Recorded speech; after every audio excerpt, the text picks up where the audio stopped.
kasaysayan ng ating pambansang kamuong si Manny Pacquiao. Nakuha ni Pacquiao ang kanyang pang-8 world title matapos siyang pulbusin ang Mexicanong si Antonio Margarito. Siya pa lang po ang tanging boksingero sa buong mundo na nakagawa ng ganyan. Bagamat maaga pa'y malinaw ng hindi kaya ni Margarito ang bilis ng kamao ni Pacquiao, tinamaan din si Pacquiao ng matitinding suntok sa kalagitnaan ng laban. Gayunman ipinamalas pa rin niya kung anong klase siyang tao at mandirigma, paawain, malinis, maglaro at maginoo. Mula sa Texas, Amerika, nakatutok si Chino Trinidad. Mexicanos al grito de guerra, el acero aprestad y el bridón.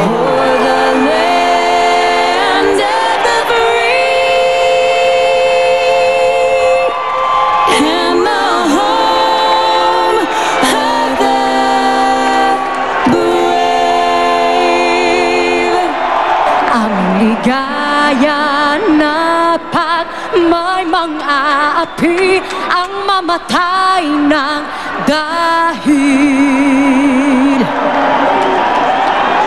sa'yo.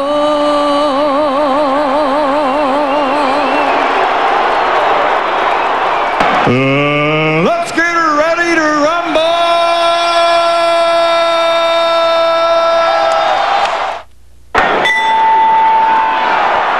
Apat na pulgada man ang tangkad ni Tijuana Tornado, Antonio Margarito kay pambansang kamao Manny Pacquiao. Mabilis na pasok ng pambansang kamao ang depensa ni Margarito. Ilang isang slow starter ang Mexicano, kaya naman pawang si Pacquiao lang ang kumonekta sa unang sigwada. And there's a connection by Pacquiao. Oh, that's a bad indication for Margarito. That's a 1-2 combination. Round 2, mas mainit na si Pacman. Sunod-sunod ang pinakawalang suntok sa ulot katawan ng pambato ng Mexico. Pacquiao trying to get some momentum going here.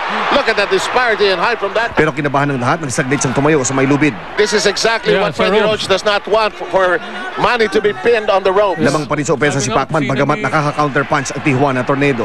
Pacquiao is inside, but not without an answer from Margarito. Margarito, sumusubukan pumasok. Round 3. Tuloy ang tanggap ni Margarito ng mga kombinasyon ni Pacquiao. 1, 2, 3 on the button there. Pacquiao trying to bob and weave. Halos hindi naramdaman ang bentahe ng mas mahabang reach ni Tornado. Mas marami ata ang suntok tinatapon Malapitan si ng bakbakan. Pacquiao. Malinaw ding diktado ni Pacquiao ang tempo ng sagupaan. Here comes Pacquiao, pouring it on, a right smile coming from Si Margarito. Pacman ang nagbistulang ipo-ipo, maliksing pinikutan si Margarito. Margarito must be asking himself, where is this man getting all this? At kahit muling nasandal sa lubid, imbis na panghinaan, mukhang lalong nanggigil si Pacman. Manny Pacquiao gets out of the corner and bounces back with a 4-punch combination, all connecting to the face of Antonio Margarito. Round 4, nakasagot si Margarito sa mga bira ni Pacman na ilang beses muling naipit sa lubid, pero mabilis ding nakakawala si Manny. The body attacks continue. Pacquiao does not want to be there in the At rope. halos di na nga nakapuntos ang kalaban. Tinamaan pa ng sunod-sunod. Pacquiao nailing Margarito. And he's throwing it. Nanatili namang agresibo si Pacman. Sumusugod kahit mas malaki ang Mexicano. Sabay pakawala ng mga kaliwat kanan. Pacquiao ang 1-2 combination. Pacquiao trying to set up that big left hand. Sa dami ng tama, nagsimula ng mamaga ang kanang mata ni Margarito. Taas kamay man bilang depensa. Pumapasok pa rin ang mga suntok ni Pacquiao. Margarito is in trouble. Margarito's in trouble! Margarito is in trouble. Pati katawan ni Margarito tinira ni Pacman. Bagay na halatang iniinda ng Tijuana Tornado. There's a bit of a welt under the eye of Margarito. Yeah, there's a welt in his right eye, under the right eye. Round 5, sumalo ng mga suntok si Pacquiao nang mapasandal sa lubid. And this is where Pacquiao does not want to be. Pero tila paraan ito para hamunin si Margarito na makipagsabayan na. Ang sumunod, asintado ang mga namamaga ng mukha ng Mexicano. Oh, look at that shot. Doubling up. Doubling up on the left, on the right hand. Pero matibay din ang panga ni Margarito at muling nakatawid sa susunod na round. Oh, that's just going through.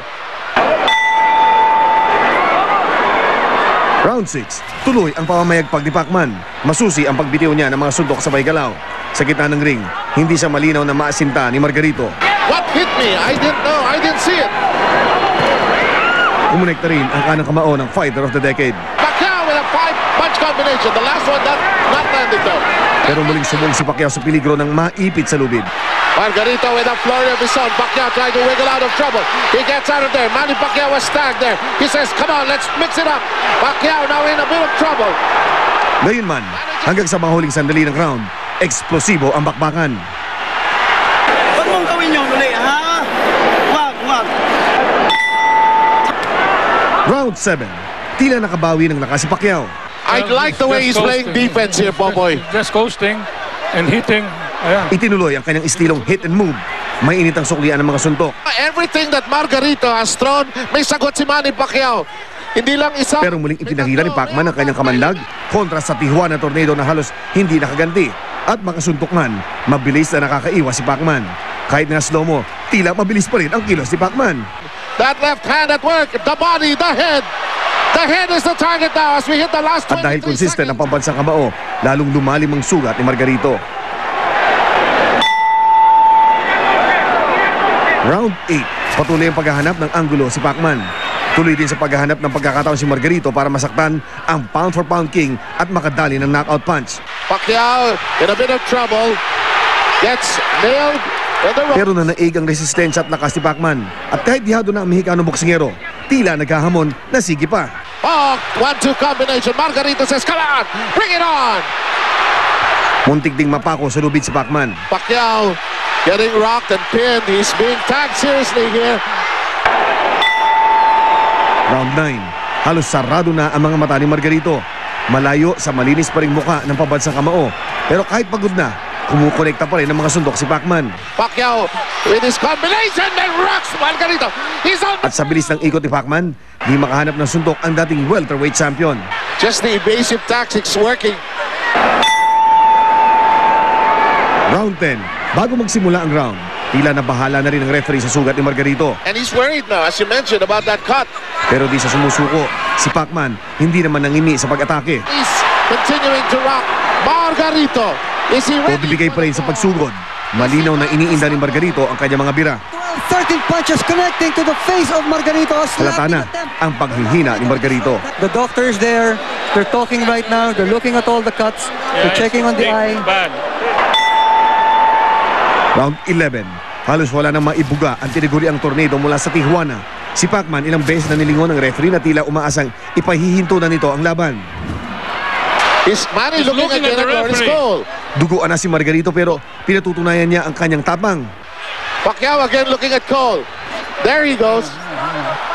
Muling sinuri ng referee ang sugat ni Margarito pero itinuloy ang laban. Margarito is showing the referee that he has the stamina, the ability to throw punches, and the ability to take the punch. Round 12, sinusubukan pa ni Margarito na bumato ng mga suntok pero wala nang lakas sa mga ito. Gayunman, desidido siyang tapusin ang bakbakan. Tuloy din ang rapido mga suntok ni Manny pero banaag din ang awa sa kanyang mga mata. Parang ayaw nang saktan pa ang kalaban. Sa pagtatapos, pinatunayan ng dalawang mandirigma ang kanilang tapang sa pagtaguyod ng karangalan para sa kanilang mga bansa.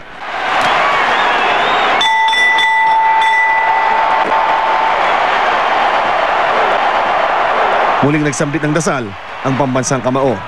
Now winner of his 8th World Championship, the fighting pride of Sarangani Province, Philippines, Manny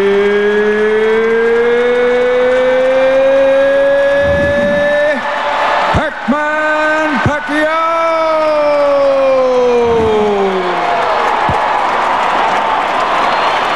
Inamin din ng ngayon 8th Division World Champion na nakaramdam siya ng awa para sa kalaban.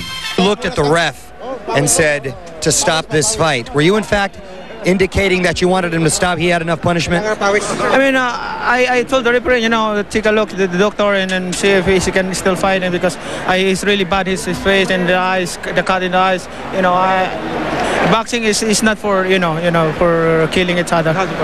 Ang tanong, matapos muling gumawa ng kasaysayan si Pacman, ang undefeated boxer na kaya ni si Floyd Mayweather Jr.